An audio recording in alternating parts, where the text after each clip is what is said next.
రాష్ట్ర ప్రభుత్వం పరిశ్రమల స్థాపనకు పెద్దపీట వేస్తోందని, నూతన ఎంఎస్ఎంఈ పరిశ్రమల స్థాపనకు, పరిశ్రమలో యువతకు మెరుగైన ఉపాధి కల్పించేలా పరిశ్రమల శాఖ అధికారులు కృషి చేయాలని, భూమి కేటాయించబడిన ఔత్సాహిక పారిశ్రామికవేత్తలు తమ యూనిట్ల స్థాపన నిర్దేశిత గడువులోగా ప్రారంభించాలని, పరిశ్రమలో భద్రతా ప్రమాణాలు సక్రమంగా అమలయ్యేలా సంబంధిత అధికారులు చర్యలు తీసుకోవాలని జిల్లా కలెక్టర్ వెంకటేశ్వర్ పేర్కొన్నారు.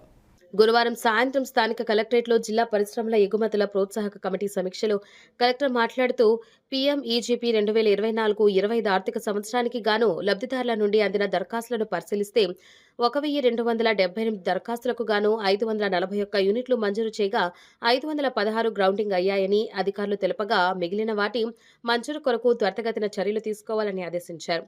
అర్హత మేరకు సత్వరమే యూనిట్లు మంజూరు, పెండింగ్ దరఖాస్తుల గ్రౌండింగ్ చేయాలని సూచించారు.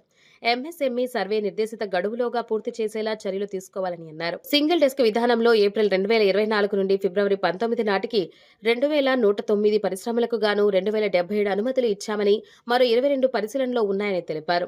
క్లస్టర్ అభివృద్ధి కార్యక్రమం, ప్రింటింగ్ క్లస్టర్, తిరుపతి చీరలు మరియు ఇతర బహుళ ఉత్పత్తుల క్లస్టర్ రూపకల్పన మరియు నేయడం, నారాయణవనం ఏర్పాటుకు చేపట్టిన చర్యల పురోగతిపై సమీక్షించి వేగవంతం చేయాలని అన్నారు. పరిశ్రమకు సంబంధించిన అనుమతులు వివిధ శాఖల అధికారుల వద్ద ఉన్న పెండింగ్ అంశాలు సత్వరమే పరిష్కరించాలని ఆదేశించారు.